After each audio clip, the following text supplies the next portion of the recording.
Welcome to, I don't know how many gatherings this is now. How many is it? We're into our beginning of our fourth one. So, okay, well it's at least the 13th gathering of the Houston Oasis. It must be our lucky number, huh? Oh, that's right. We don't do numerology.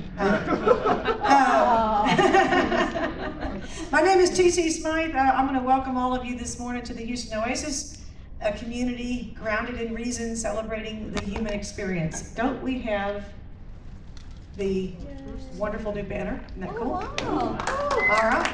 I understand Fred found it somewhere in the extras bin over at the printers. This morning, I and Gary Taylor will be your musical guests. We are just, decompressing from such disappointment we had on Friday when the world did not end, in fact. Several of you were there to, observe that with us, and nothing officially happened. So we live to play another day, and we're going to do a couple for you, and then we're going to hear from speakers. We'll do a couple more. We'll hear some more cool stuff, and then we'll send you out this afternoon, too. This one is a seasonal tune.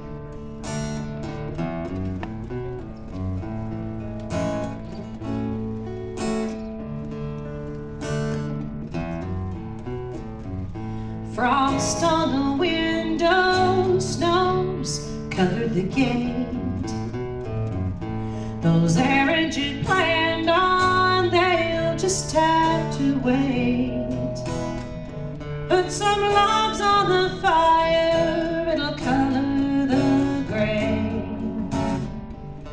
And we'll keep the world out today.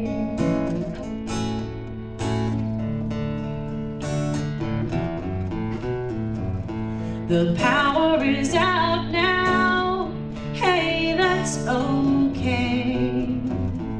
Slow is the speed we'll be moving today.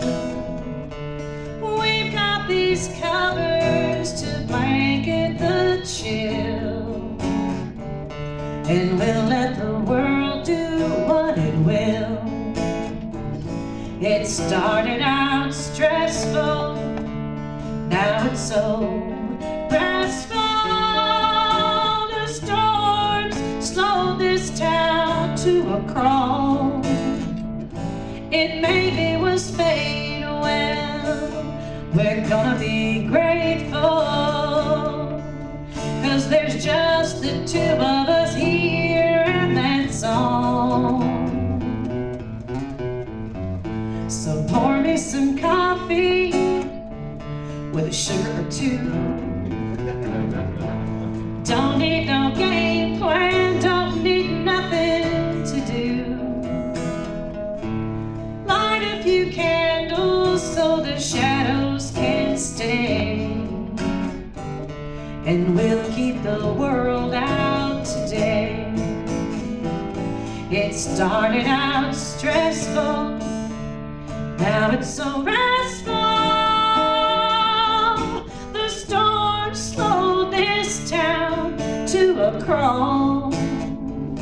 It maybe was fate, well, we're gonna be grateful, 'cause there's just the two of us here, and that's all. So pour me some coffee with a sugar or two. Don't need no game plan, don't need nothing but you. Light a few candles and the shadows can stay, and we'll keep the world out today. Keep the world out today, and we'll keep the world out today.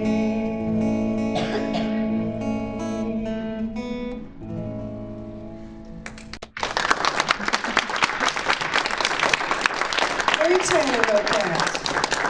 It's called Keep the World Out Today, and it's on a record we have with us today if you want to take it home. You you know, may not do the Christmas thing, but your family does, probably. And we're just in time, we brought you your Christmas shopping to you. And you don't have to go to a mall. That's right, or Hanukkah, or Or winter solstice. anything else. They're good for every holiday, we swear. Here's an old Tom Paxton song from the 60s. We were talking about death. We were talking about death. Just over dinner. Because it's, and my feeling is nobody deals with death better than agnostics and atheists. I mean, that's just pretty I straightforward. certainly wouldn't spend any money on it, you know. But I would, and this is You might? This is my song. You know, this But is it's just a simple thing. it's a simple thing. It's a little simple thing, right? All right, let's try this. Yeah. Oh, lay me down in forest lawn in a silver casket. Put golden flowers over my head in a silver basket.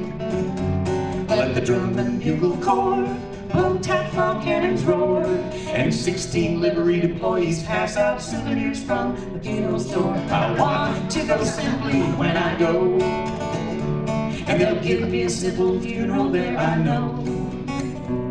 With a casket lined in place and fireworks spelling out rest in peace. So take me when I'm gone to Forest Lawn. Take me down to Forest Lawn, they understand there. And they have a heavenly choir and a military band there. Just put me in their care and I'll find comfort there. With 16 planes and a last salute, dropping across in a parachute. I want to go simply when I go, and they'll give me a simple funeral there, I know. With 100 strolling strings and topless dancers with golden wings. Oh, take me when I'm gone to Forest Lawn. Oh, come, come, come, come, come to the church in the wildwood. Kindly leave a contribution in the pail. Be as simple as trusting as a child would, and we'll sell you the church in the day. To find a simple resting place is my desire. To lay me down with a smiling face comes a little bit higher. My likeness done in brass will stand in plastic grass, and waves and hidden strings tip its hat to the mourners filing past. I want to go simply when I go, and they'll give me a simple funeral there, I know. I'll lie beneath the sand with piped in tapes of Billy Graham. Oh, take me when I'm gone to Forest Lawn. Rock of Ages left for me, for a slightly higher fee. I'll take me when I'm gone to Forest Lawn. Oh,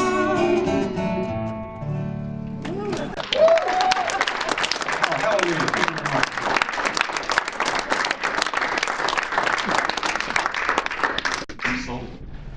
That's great. Thanks so much. This is each week we do something called a community moment, where someone from our community gets up and shares a thought for the day. It can be about anything, pretty much. We've covered the whole gamut. And today we're going to invite back up again Jared Smith. Let's welcome him to the. I'm going to switch this quickly back to the first slide. Let's do the last one.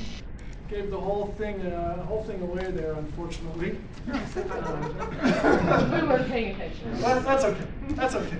Well, good morning. Welcome to Houston Oasis. I'm happy to see everybody today. I'm happy to be here myself.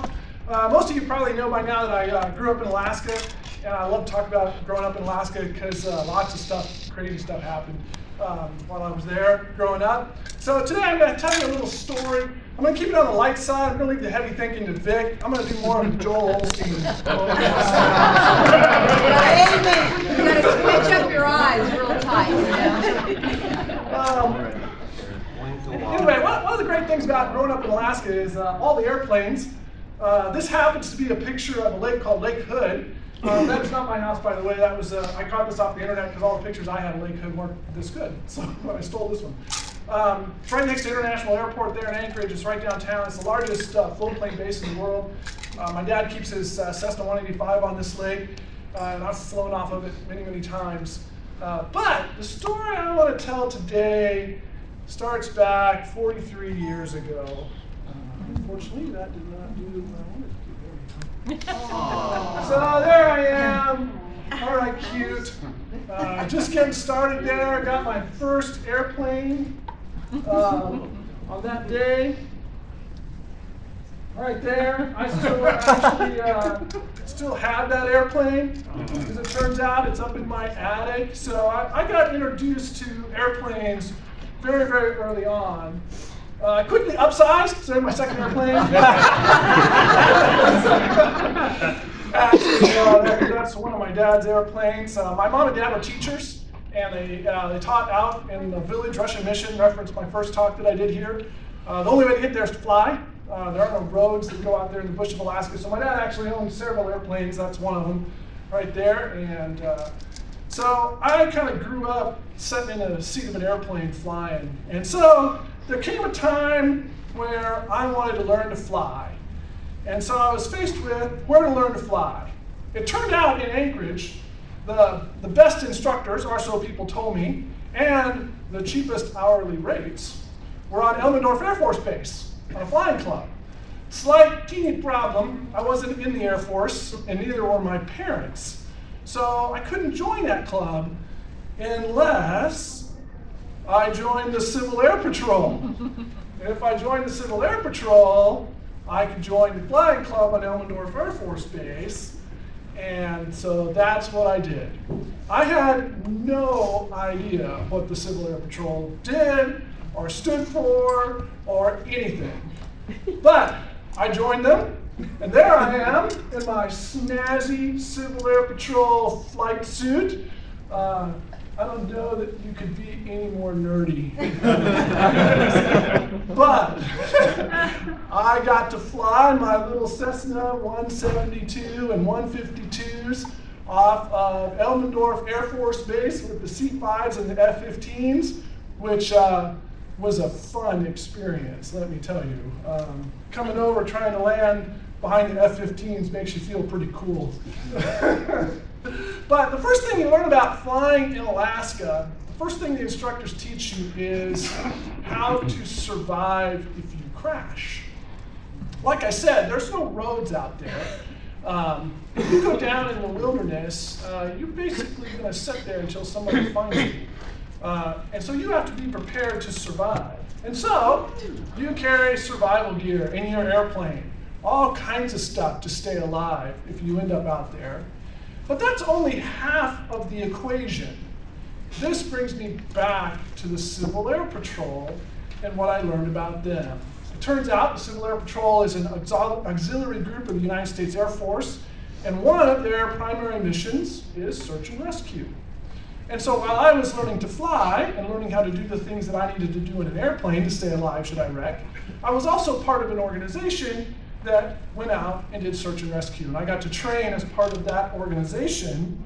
And there happens to be a picture, it's a little hard to see, there's a wrecked airplane out there. That was 2011, Civil Air Patrol found that airplane, and then the Air National Guard rescued the guys that were on it. But that's one of the things they did. And so what happened, what I learned, whoops, wrong way, is that safety in Alaska was a team effort. There were two sides to it. As the pilot, I had a responsibility, well, to try not to wreck in the first place. But if I did wreck, I was supposed to have on board my airplane the equipment that I needed to keep myself alive for some amount of time out in the wilderness. By the way, that is a picture I did take. So that's me flying up in the Alaskan range. You notice, yeah, there are no roads. So if you wreck out there, yeah, it gets a little interesting. But on the other side of that, the Civil Air Patrol was an organization that would come out and look for you. And so, as a team, between the pilot and the Civil Air Patrol, we can make flying in Alaska safe. The same is true of any community when you talk about Houston Oasis. Together, we each do our thing for society. We try to be good people, we try to help our neighbors, but when we come together and pool our resources, we can do far more than just the sum of our parts. And that's part of the great thing about being part of this wonderful organization. Thank you.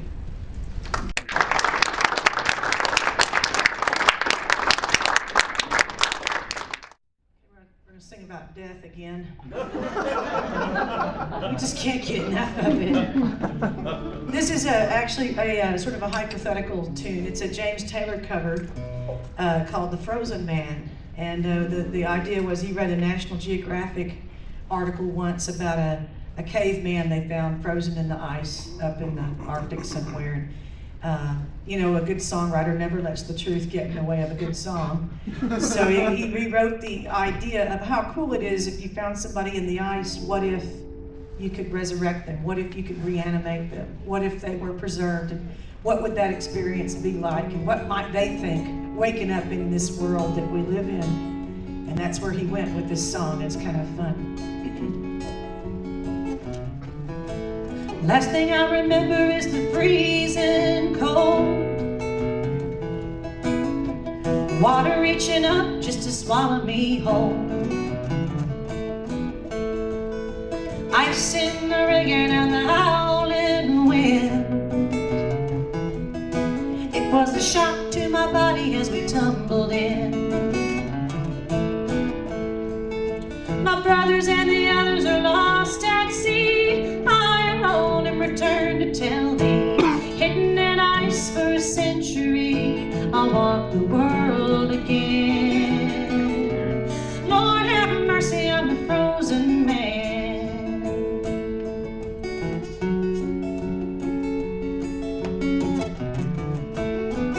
Next words that were spoken to me, nurse asked me what my name might be. She was all in white at the foot of my bed. I said, angel of mercy, am I alive or am I dead? My name is William James McPhee, born in 1823, raised in Liverpool by the sea, but that ain't who I am. Lord have mercy, I'm a frozen man. Took a lot of money to start my heart, to peg my leg and to buy my eye. Newspapers call me state of the art, and the children, when they see me cry, thought it would be nice just to visit my grave, see what kind of tombstone I might have. There lay the wife and the daughter, it seemed so strange, both of them dead and gone from extreme old age.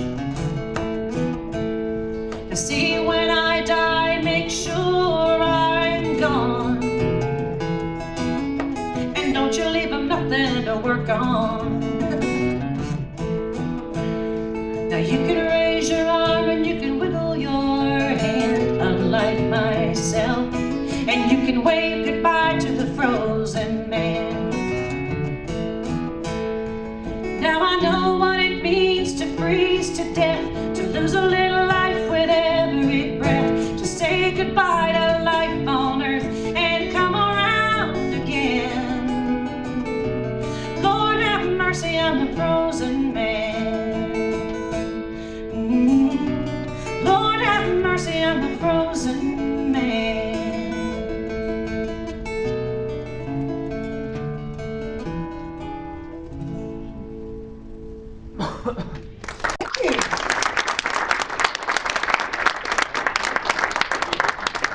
I've told my family, when it comes to the end, don't even spend money on the box. You know? Well, continuing with our theme of death here, we didn't really plan this, but it just, maybe it was the Guitarmageddon show that we did. Which, by the way, we brought the t-shirts. For those of you who ordered t-shirts and didn't come to the party to get them, we're stuck with them, so we really need you to pick them up. And we got posters and all that good stuff from the show, too.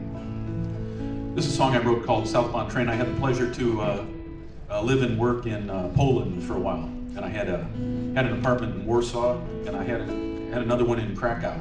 We we had 2 offices, and I would take the train between the 2 because you didn't really want to be driving on the roads if you didn't have to.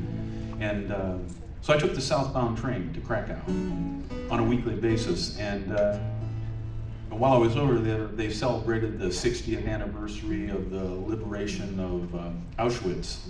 And those were the same tracks that I was riding on that they took the prisoners from Warsaw down to Krakow and then over to Auschwitz, which was Auschwitz. So on my first album, I was running a little short of songs, so I said, I'll try to write a song and not make it like The Eve of Destruction or something, Barry McGuire's song. So this is called Southbound Train, written from, and there's a slight, it's about a religious person, so, there's a reference to heaven, which is... That's what that person would have thought.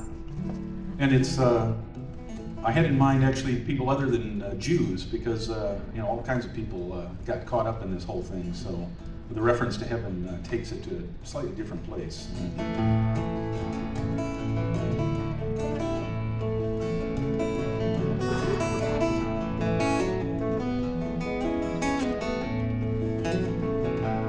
I was standing by the window when the Warsaw order came. Just a suitcase to the station. We got on board the southbound train. 100 people in a boxcar as it swung into the night, past the snow-filled fields of hiding, springtime's flowers from our sight.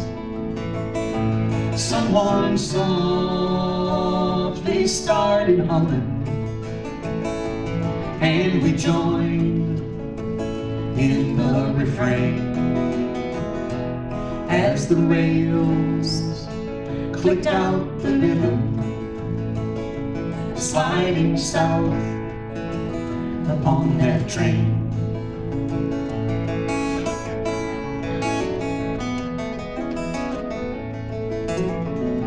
So they took all our possessions.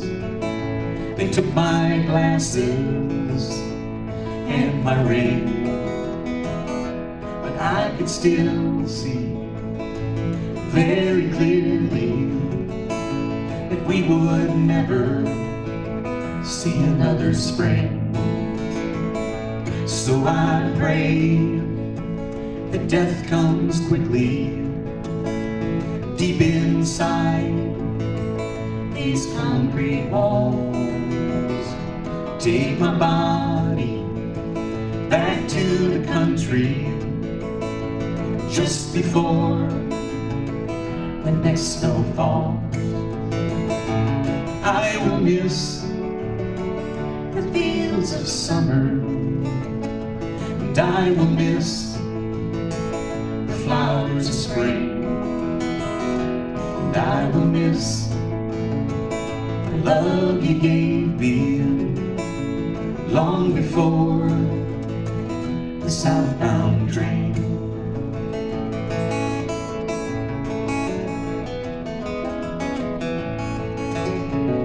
So keep my picture in a locket, and keep my love inside your heart. Tell my boy I died thinking of him, and that we never really part. So keep well, my little darling, don't long dwell upon the pain, 'cause I will meet you up in heaven, where there'll be no southbound train.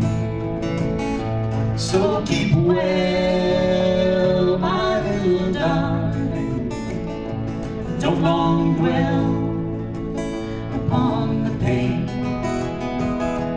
'cause I will meet you up in heaven, where there'll be no southbound train, where there'll be no southbound train.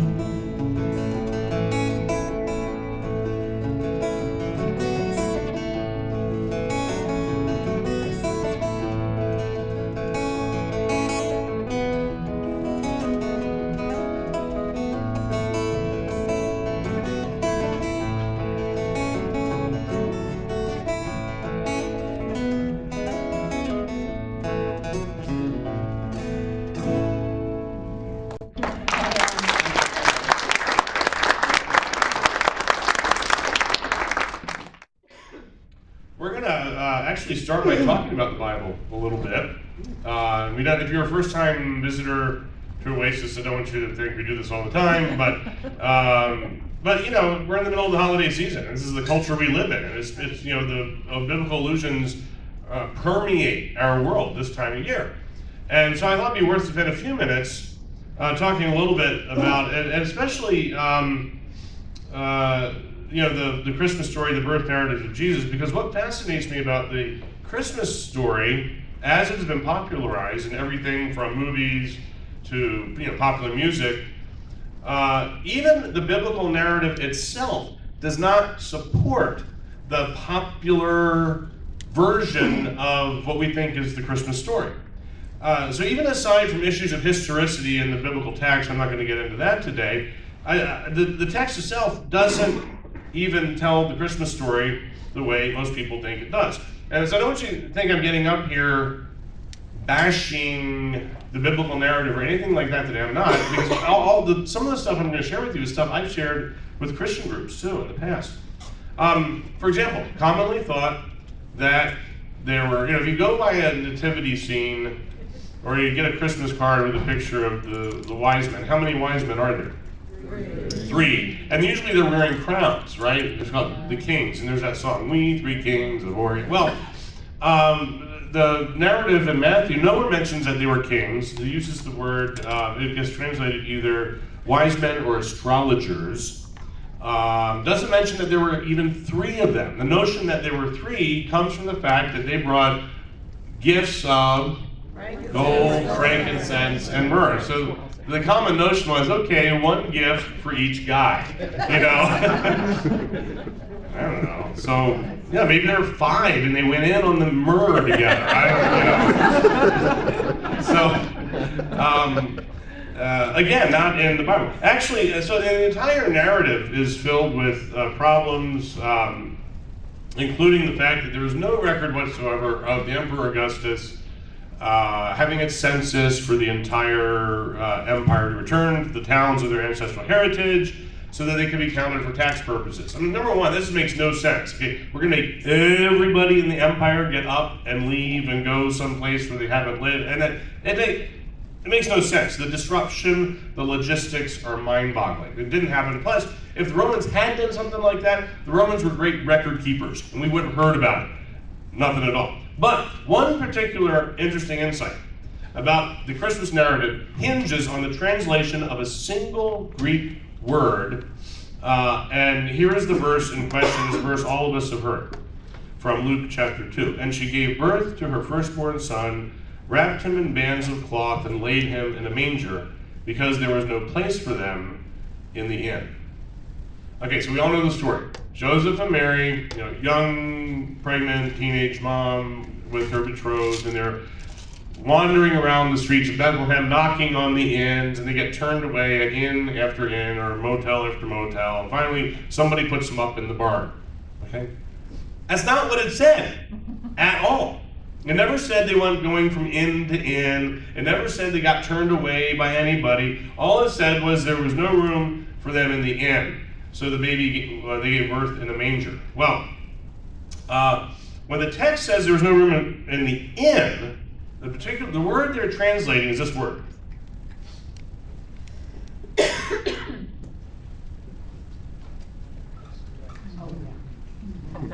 I just did that to show off. Top to Lima. We can't read it from here. Oh.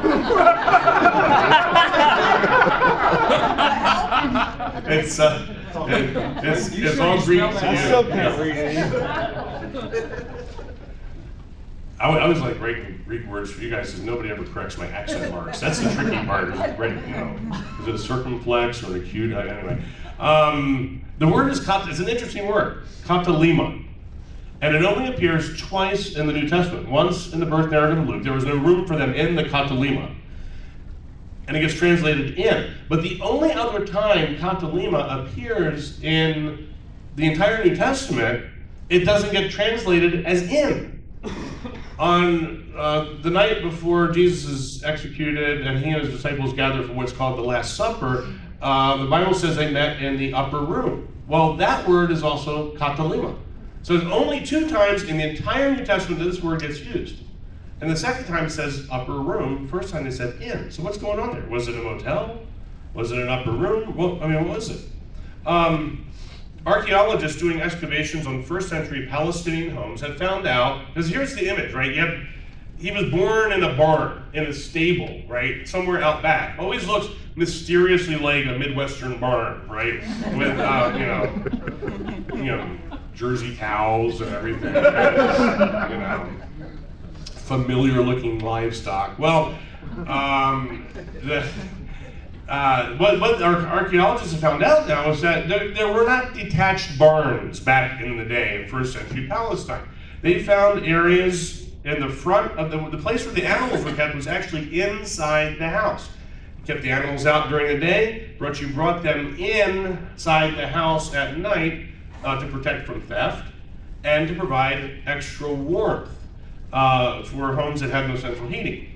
And so the animals were brought into like this foyer area. The foyer sounds fancy. It was like this, dirt area in the entryway of the house. But it was under the same roof as the family, and that's where the manger, the feed trough, would have been. So long story short, the katalima, the supposed motel where Mary and Joseph couldn't spend the night, was not an inn at all. But actually, they found out there's another room in the house that's slightly elevated. And it was called the upper room. It wasn't like a second floor apartment or something like that. So one of the most enduring images of Christmas, that of the young couple desperately wandering around looking for a place to stay, simply did not happen, not even according to the Christian Bible itself. And to me, that makes all the fuss about nativity scenes and the constant griping about a war on Christmas even more ironic and amusing, because the war on Christmas begins in the Bible, apparently. Ponder that. It really does. Now, all the stuff I just shared with you, like I said, I've shared in churches before. Even back when I was a working pastor, I would carefully go through the text in more detail than I did with you just now, showing how what we conceive of as the Christian story, the Christmas story, could have happened. And you know what the reaction was? Who cares? So what? What's the big deal? Knowing the facts didn't mess up anybody's Christmas. Against all odds, the myth persists. Why? Why the enduring power of this tale? Well, because there's something about great myths, and great myths survive and they stick around because they communicate great truths about the human experience. If a myth sticks around a long time, you can bet it's speaking to us somehow. Going all the way, you can name story after story in our civilization, going all the way back to Odysseus and his journeys, his long journey home to Penelope. If you're a fan of Greek literature, or if you're familiar with the story, Odysseus, he's a mythical figure, but in a way he's real.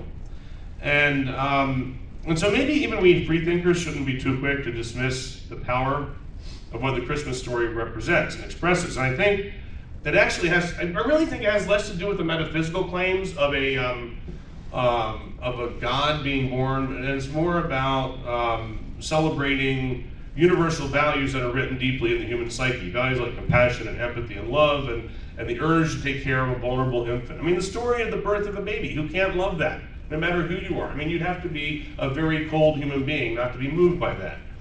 And just take a few examples from popular culture.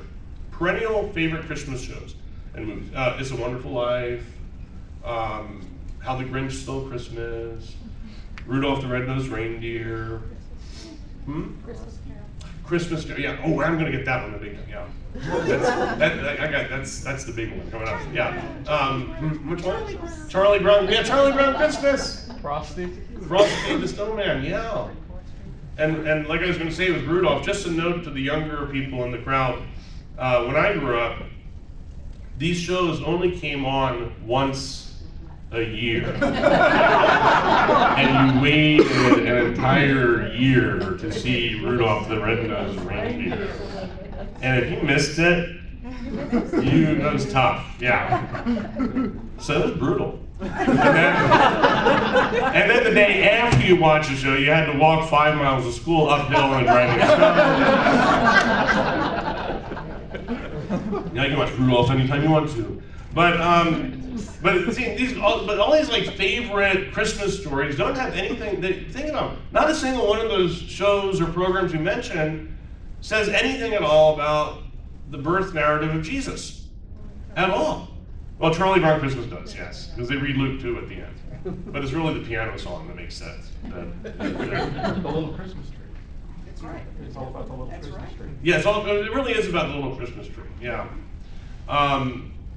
Yeah, well, it's like accepting the little forlorn Christmas tree in the same way that Rudolph gets accepted, rejected. It's about rejection and acceptance and compassion and empathy and the values that most humans aspire to and cherish. Contrary to many of the misconceptions spread about Christmas, most of what our culture considers the ancient and venerated Christmas traditions are not that ancient at all. In fact, the popular understanding of what a traditional Christmas is all about is due almost entirely to two men who lived at the same time. One being, and you're going to guess Charles Dickens, so you get that one. Charles Dickens, who wrote A Christmas Carol in 1844, and then a guy named Clement Moore. You know what he wrote? Yeah, The Night Before Christmas. Those two guys, with A Christmas Carol and with The Night Before Christmas, basically created the modern celebration of Christmas as we know it today. And the Christmas that our culture venerates is the Victorian Christmas.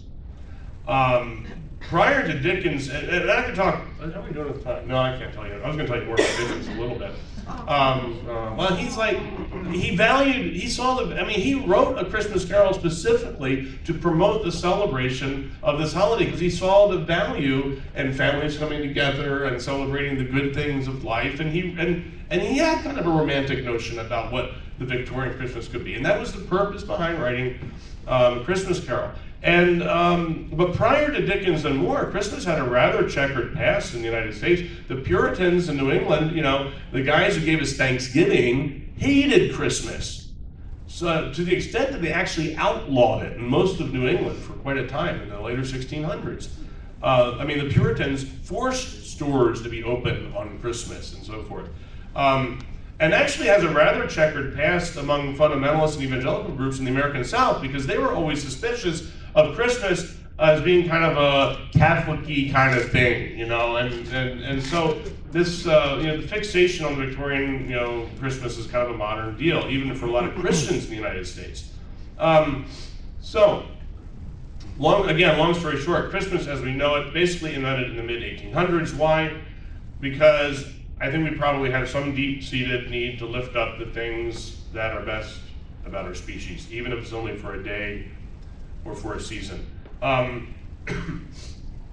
meant to bring this along today. I always forget something on Sunday morning. I always forget to bring something. I wanted to bring along the science page of the New York Times from the science section comes out on Tuesday. And there was a cover story this week which the picture showed this kind of partially excavated skeleton lying in a semi-fetal position, back to death again.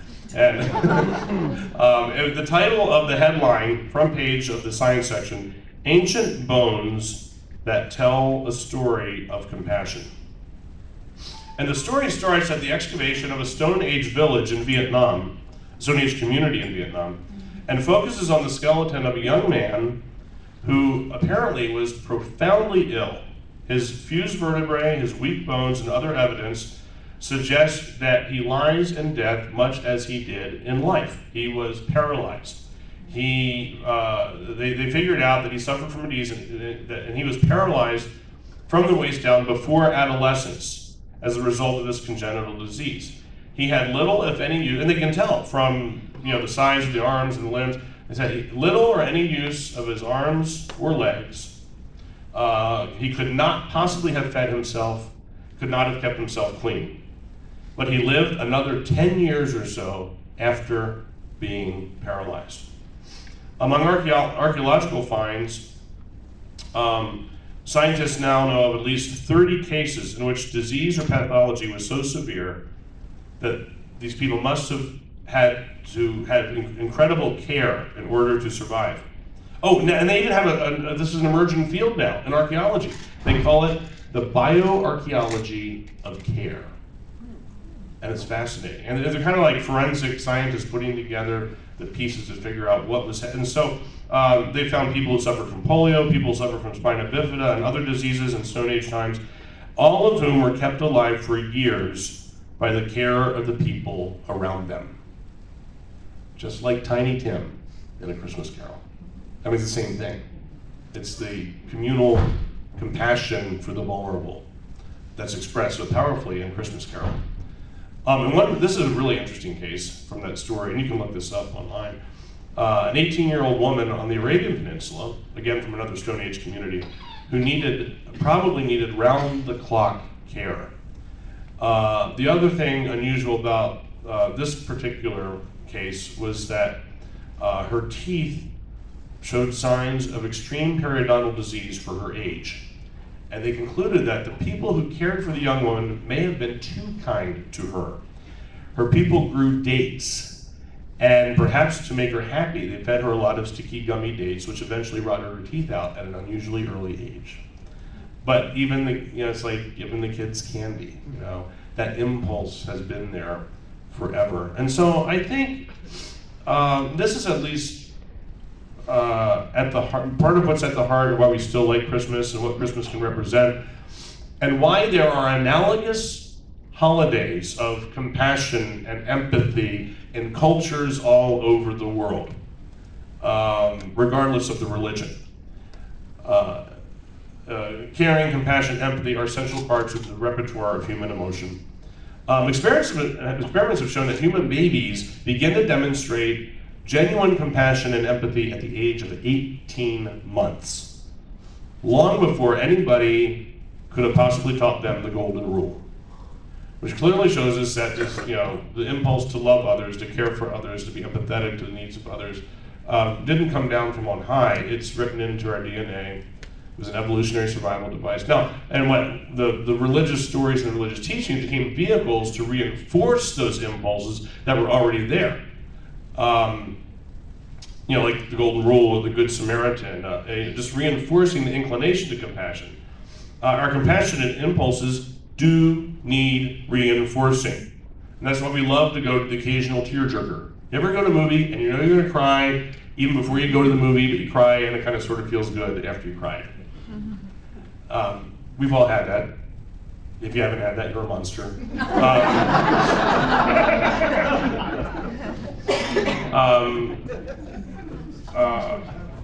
Now here's where I want to get into my random observations that have no research whatsoever to back up, but just maybe some hypotheses to throw out there to see what you think, and maybe we can continue the conversation sometime.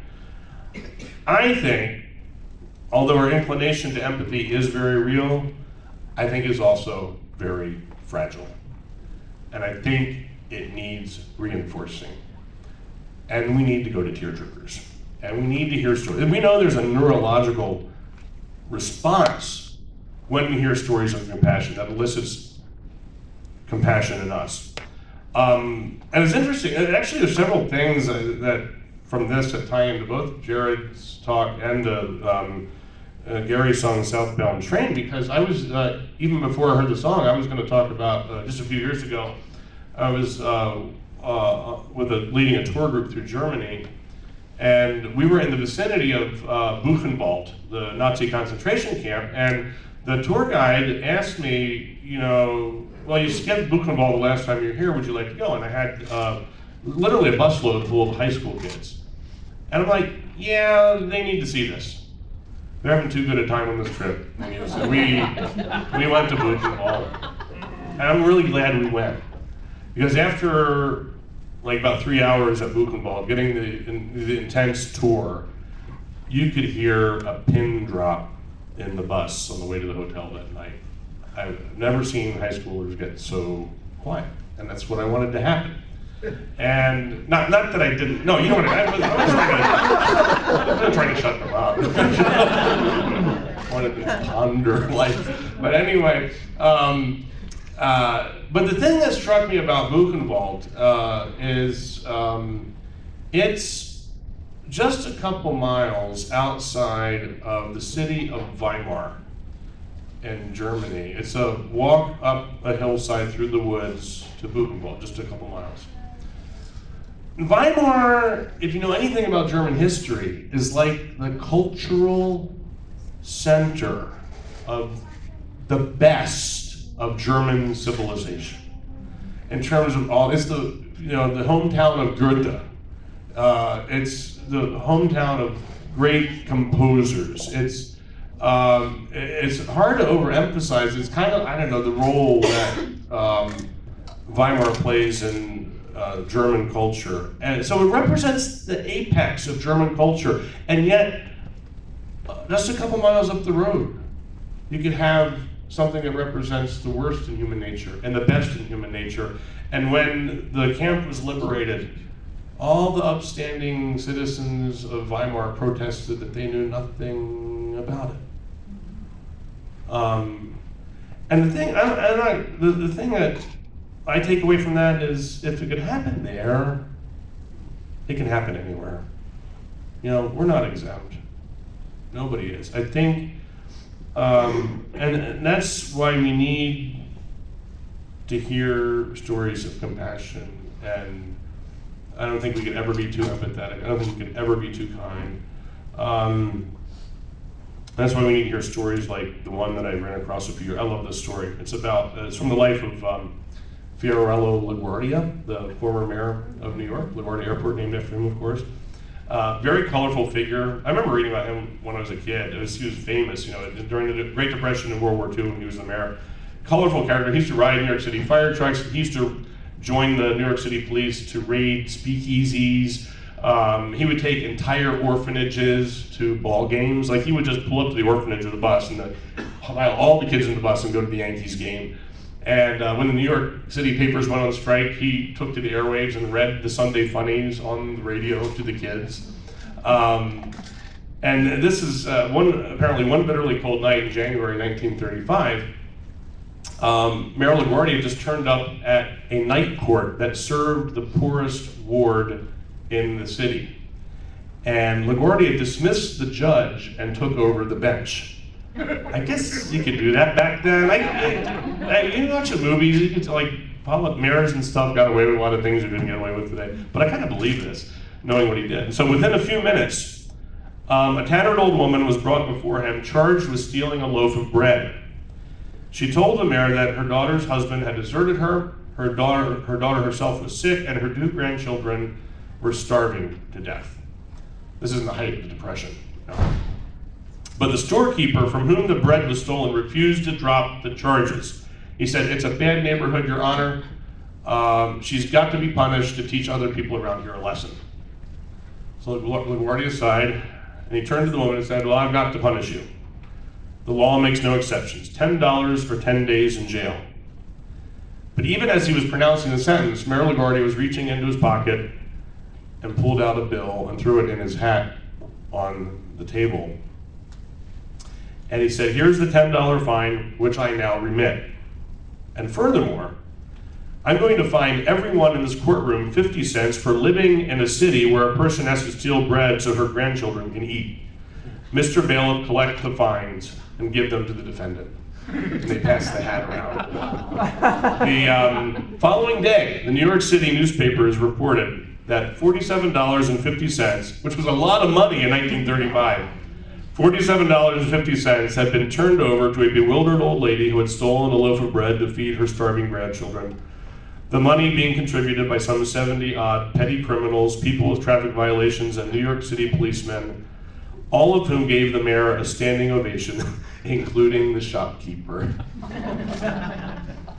They stood and cheered because deep down, that's the kind of world most of us want to live in, isn't it? A world where we care for each other, where we're part of a team, as Jared reminded us, and none of us are on our own, and nobody gets left behind. And I think this place can be a small part of that happening. Thank you.